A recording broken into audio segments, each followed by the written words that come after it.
ביאת משיחנו ינהיג קהילתנו כולם יוצאים לקראתו לעזיז רבי דאגון ביתו אשרי כל משפחת ביתו כל אחד הוא איתו מקובלת תפילתו לפני אלוקים אשרי משפחת Shalom Avracha mes amis, que le bon Dieu vous protège. Je voudrais vous raconter une belle histoire avant la fête de Sukkot. Il s'est passé qu'une fois,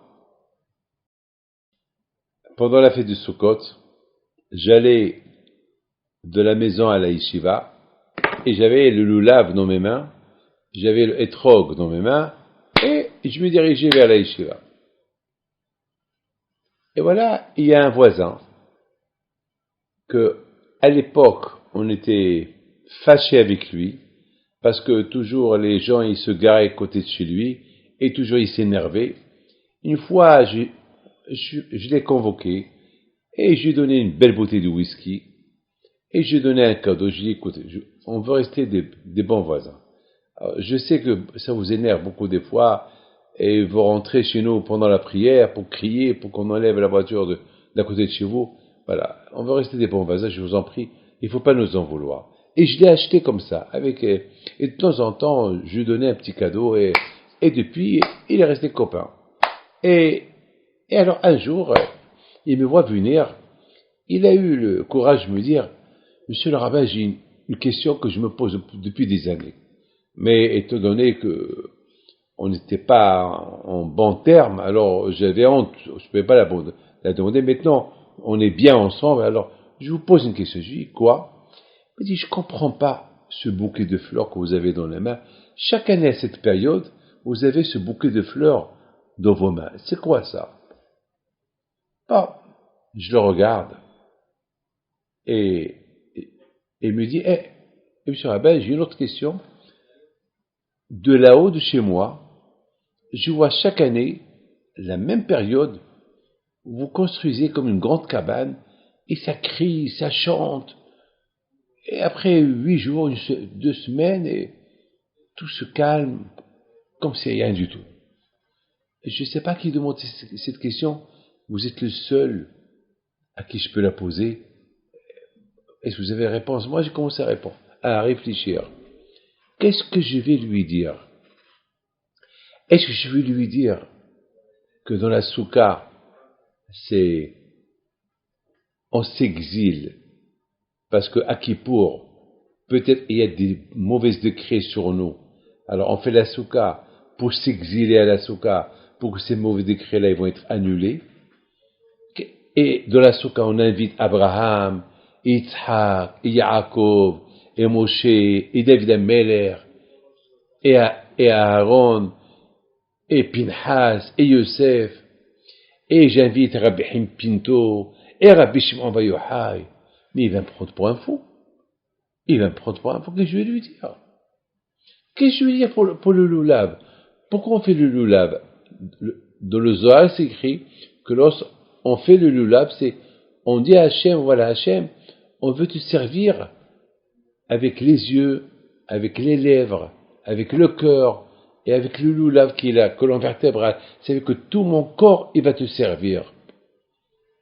Et lorsque je bouge, le lulav, c'est pour dire à Hachem, voilà, tout mon corps, il est pour toi, mes yeux, ma bouche.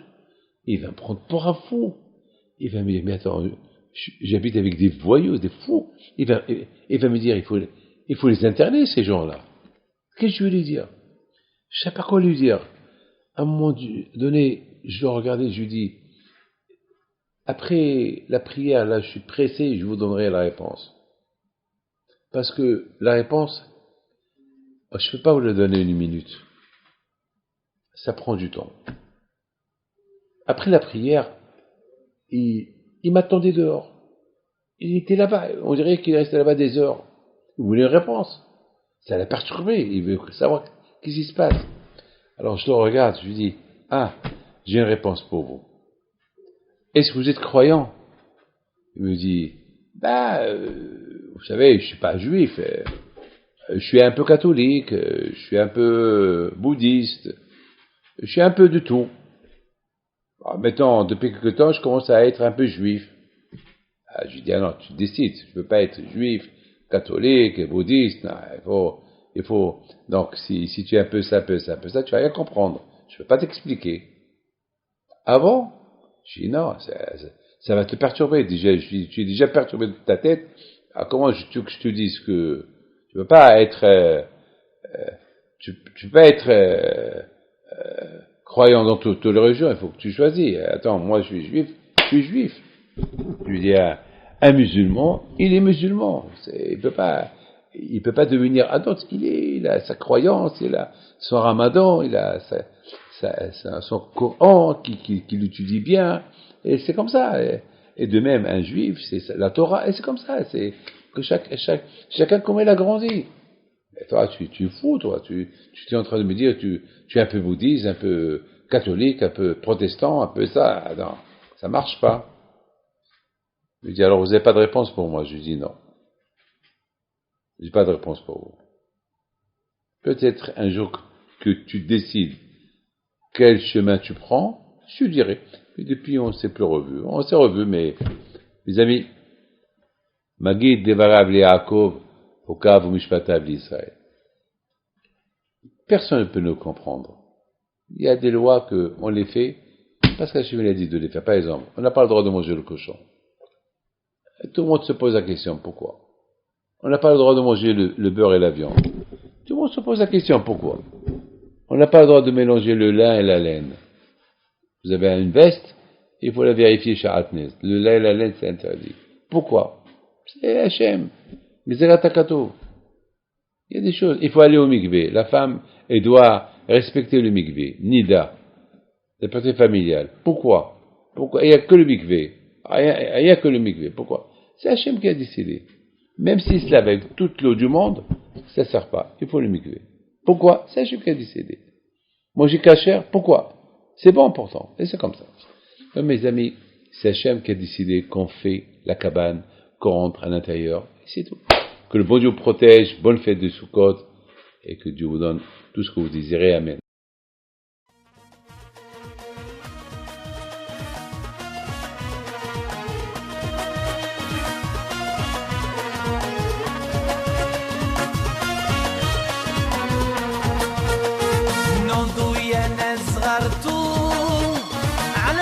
حي بنتو وقف لنا زي خو